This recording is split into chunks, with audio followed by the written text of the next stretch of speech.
So could mean that guys like Lawrence Okoli, and especially if it's your right eye, if Jake's getting hit in his right eye, that usually would mean that he's getting jabbed, because that jab in orthodox would come out from the left hand on the right eye side.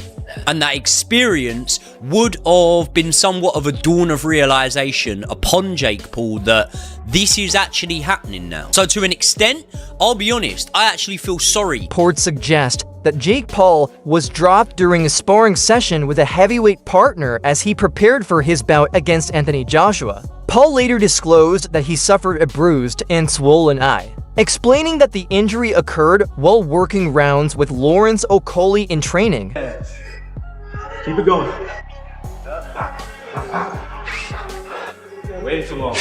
There you go. Good round, Jake. Check that. Joey Knight noted that Jake Paul has been training alongside elite heavyweight boxers such as Lore, Enzo Okoli, Frank Sanchez, and Jared Anderson. Throughout these sessions, Paul was left with visible injuries, reflecting the sheer intensity of the sparring. Knight described it as Paul's most grueling week of preparation, emphasizing that the power and technical level of his partners took a noticeable physical toll. The bruising and marks seen afterward highlighted the demands of getting ready to face an opponent of Anthony Joshua's stature. According to Knight, this phase of camp has presented Paul with challenges well beyond anything he has previously experienced, showing that even controlled rounds with top-tier heavyweights can cause significant damage and severely test his readiness for the fight.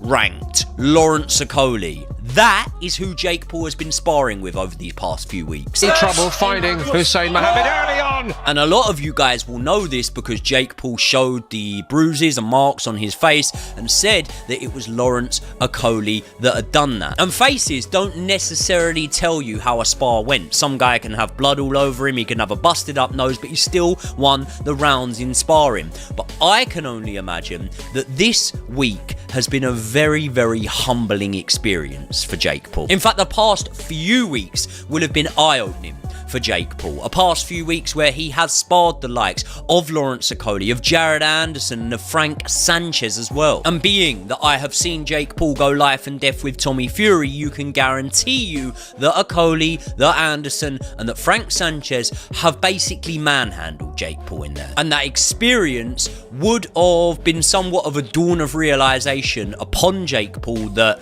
this is actually happening now. So to an extent, I'll be honest, I actually feel sorry for Jake Paul. I mean, I don't, because then I remember the 70-odd million that he's reported to be earning at the end of this fight. But you can't deny, right, that in a world where these almost fantasy fights and whatnot are making such a shitload of cash, that Jake Paul's probably being paid in line for this fight, actually. And the reason I say he's being paid in line is because I really don't think it takes a genius to work out where I'm going with my prediction for this fight. And that is obviously, no, in fact, drum roll, please.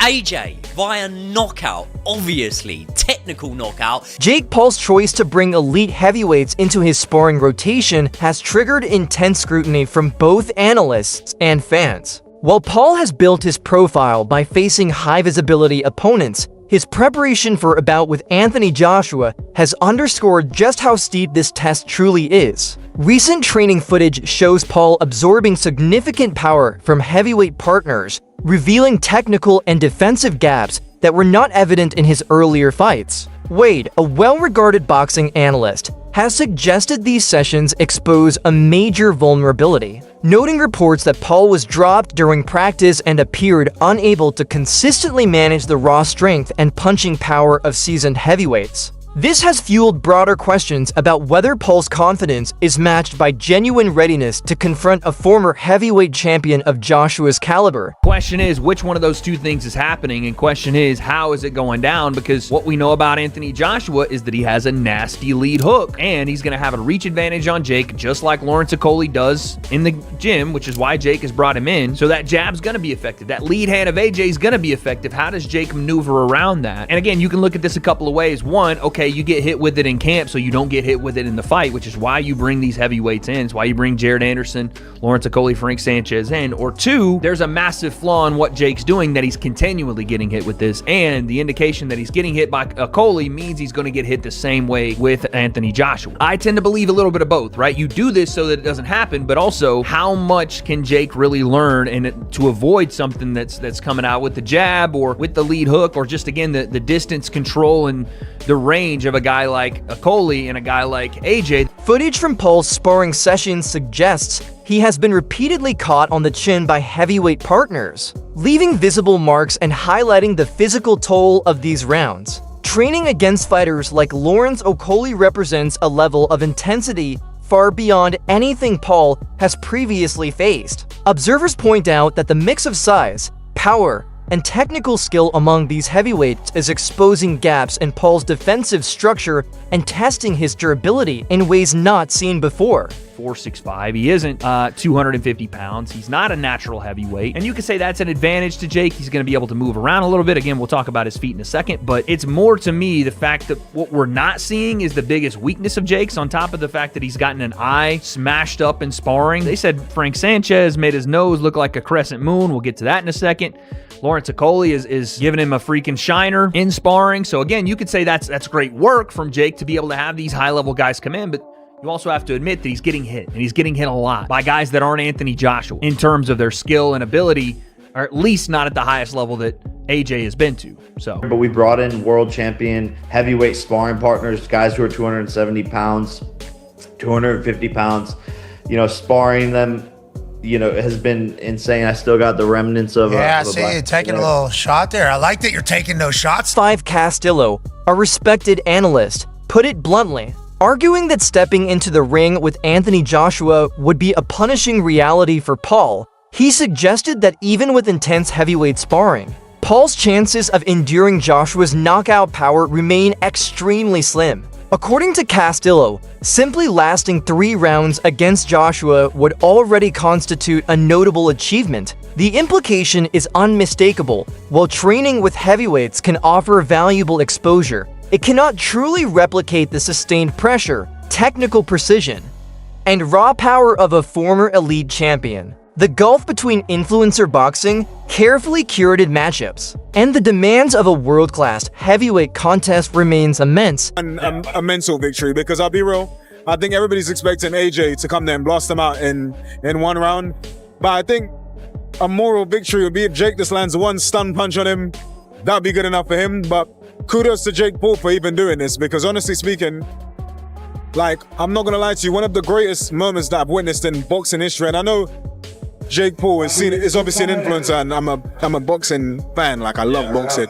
So this is a bit weird to say that this is quite a huge moment, but just when he came out last year and he came out of his brother and he came out on a low rider, I got goosebumps, because in that moment I said to myself, how can anybody watch this and not feel like dreams can't come true? He must even surprise himself looking at that and think to himself, how on earth am I even here fighting Mike Tyson? And one more thing, even with speaking of that, I give him a lot of respect for not knocking out Mike Tyson, because he could have. And so I respect him for that. So against AJ, and for AJ as well, AJ gets a lot of flack, but at the same time, I think AJ's he's about 35, 36, 37 right now. He doesn't really have anything else to prove right now. So why not cash out for big? Simon Jordan, alongside the TalkSport host, has highlighted Anthony Joshua's one-punch knockout power and how it fundamentally raises the risk for Jake Paul as the bout approaches. It is increasingly being viewed less as an exhibition and more as a legitimately dangerous contest. Analysts stress that Joshua's ability to end a fight with a single strike is not hypothetical. It is rooted in his record as a heavyweight champion known for precise timing, sound technique, and devastating power. Every round Paul spends sparring with heavyweights is intended to condition him for these high-risk exchanges. Even so, seasoned observers acknowledge a clear distinction between controlled training environments and facing the full force of a professional heavyweight champion under competitive fight conditions. And having Anthony Joshua in front of you, I really hope it doesn't go to that end, but it's a very, very dangerous fight. You actually just said that if the fight goes ahead. Do you believe then that this fight won't go ahead? Because there's many people that do. I mean, I think it goes ahead, but I mean, I don't know what Jake Paul is thinking, to be honest, because you're talking about someone that is 2 times heavyweight champion of the world. He's someone that actually have got a one-punch knockout power. He understands range, he understands positioning, he understands how to set you up. He's a bigger man, he's a stronger man. I don't know where, for me, yes, that I'm thinking the worst, but I want to be positive, and I really hope that both of them goes home safe with plenty of money. But looking statistically and the professionalism of the sport, I don't see the fight going past 2 rounds. Well, interestingly, when we're recording this show, it's been announced, and it'll come after, our show will come out afterwards, that Jake Paul was doing an announcement this afternoon at, I think, something like 2 o'clock our time. So who knows what that's likely to be. Interestingly, I spoke to Eddie Hearn when the fight was first announced to try and get the take of what this really was. And his belief, Eddie's belief, and whether you subscribe to Eddie's views on this, is that he genuinely believes that Jake Paul doesn't know what he's walking into, doesn't seem to have a regard for what he's walking into, is slightly deluded about it, thinks that Anthony's a bit chinny, and thinks he has a chance in this fight. Now, I don't know about you boys, but unless you've lived under a stone, you know that Anthony Joshua can punch. The only debate about Anthony Joshua is not the physicality of Anthony Joshua, it's the psychology of him. There's going to be no psychological damage to Anthony Joshua when he walks in against Jake Paul. This has jeopardy written all over it, doesn't it? I think from Jake Paul's side, I think for Jake Paul physically. Yeah, I think that Jake Paul though is actually deluded enough to believe that if he gets inside, that he's got. Is he? He must be, Simon. Otherwise, the fight wouldn't be going ahead. He truly believes that he's. David Hay adds further perspective on Paul's mindset, suggesting the influencer may believe he can rely on the same tactics that carried him through earlier fights. Hay argues that backing Paul to win requires imagining highly improbable outcomes, such as a decision that overlooks clear skill disparities. Analysts view Paul's choice to spar with heavyweights as both bold and cautionary. While those sessions can offer lessons in coping with power and building endurance, they also sharply expose the gap between preparation and reality. Once Paul steps into the ring with Anthony Joshua, he will face pressures and challenges that no amount of sparring, however intense, can truly replicate. That was possible, but it is, and it's happening. And my initial thoughts were, Anthony's just going to blast him out as soon as he hits him. He's going to just punch his head in and knock him out. That was my initial thoughts. See what I was sitting ringside when Anthony Joshua annihilated Francis Ngannou. Now Ngannou's not a boxer, but he is a fighter. He's a big lump. He knows what it takes to take punches. He was a lot more than that going into the fight with Anthony Joshua. He'd just beaten, on my opinion, and knocked down Tyson Fury, who was champion at the time. So I don't think that fight is a close representation of what Jake Paul brings to the table, because Anthony Joshua was going into that fight against someone who looked like they just beat Tyson Fury. So although on paper Ngannou didn't have any credentials in boxing, he had the physicality, the size, the strength, and all of that cage fighting background to somehow put together an amazing 10 rounds with Tyson Fury and lose a close fight. So Anthony Joshua went into the Ngannou fight on his best form. He went into there with that fear factor where he didn't want the performance Tyson Fury had. He wanted to really impress. So he obviously tuned right in for that fight, and the results were clear to see. Is Anthony Joshua going to go into this fight with Jake Paul with the same mindset after seeing him fight beat on points a 58-year-old Mike Tyson? My opinion is no. I think he feels zero fear in this fight. He's in a unique situation where he's going into a boxing ring with... Boxing is not merely about absorbing isolated punches, but about making sound decisions under sustained pressure. Each heavyweight sparring session is designed to sharpen confidence, timing, and reflexes. However, the raw power of a fighter like Anthony Joshua introduces a level of risk that extends far beyond anything Jake Paul has previously encountered. A lot of money to be there, and it's easy work. But what is in that for Lawrence Okoli, Frank Sanchez, and Jared Anderson? Easy money. I don't know how much he'll be paying sparring partners. I assume to get those caliber of sparring partners in, it's got to be big money. Lawrence Okoli's got a fight coming up. If you're Joe Gallagher, are you go spar Jake Paul? Is that going to help you? No, absolutely not. Are you going to get a bit of profile from it, perhaps? People are going to hear your name? Yeah. Does that help? I remember going to spar with Kessler, and I got £500 or euros for the week. It was the hardest money I've ever earned in my life. How much did you learn from it? Yeah, me, bundles. Yeah. What's Okoli learn? I don't get it. No. I mean, I do get it, the money. But when you got a fight coming up, I'm thinking, really? Are you going to get anything out of that sparring that's going to help you in your fight? Maybe you are. Maybe I'm just completely diminishing Jake Paul's ability, but I'm struggling.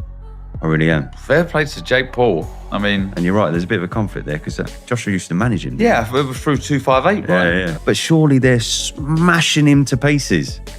Surely Jake's going, oh, what the fuck? This is fucking horrible. Every single one of those three fighters there could annihilate him in a round. Yeah, so... Barry McGuigan highlights the seriousness of the situation, arguing that Paul is venturing far beyond the realm of entertainment or influencer boxing. He stresses that confidence alone, while valuable, cannot bridge the physical and technical gaps Paul will face against Anthony Joshua. Joshua's knockout power is very real, and any miscalculation could carry immediate consequences. McGuigan's view mirrors the broader consensus among seasoned analysts, while Paul's ascent is notable within the world of celebrity boxing. Stepping in with a legitimate heavyweight champion represents an entirely different level of challenge. 154-pound category, so it's a tough division. So it wouldn't at all surprise me if he's unable to win a world title because the opposition is good. But maybe if he boiled down to 147 again, he would have a better chance. Last thing I want to ask you about, Barry, is the big news regarding Anthony Joshua and Jake Paul. One of the biggest quotes, two of the quotes that stuck out to me was that David Hayes said that fight could be Jake Paul's last day on earth. And I think Gareth A. Davis has described it as a freak show. Some people are saying, AJ's grabbing the bag. There's nothing wrong with that because anybody else, if they got offered that kind of money, they would do it. So. And some people are suggesting he might damage his legacy. Where do you sit with the decision of him taking that fight? And it's a professional 8-round fight as well. Yes, it's a highly dangerous fight for Jake Paul. I don't know what he's doing unless they have done some sort of caveat or some sort of agreement that he says he's going to go easy on him or he's not going to go flat out. But I've been tossing this up and down in my mind and trying to figure how and under God, when he had agreed to fight someone like Tank Davis, who is several divisions below him, that's more like what Jake Paul does, and then he goes from there to fighting Anthony Joshua. I mean, just look at what happened to Francis Ngannou, who's a big, athletic, tough guy and had gone 12 rounds with Tyson Fury and given him a real ding-dong. And then he gets absolutely obliterated in a round and a half against Joshua.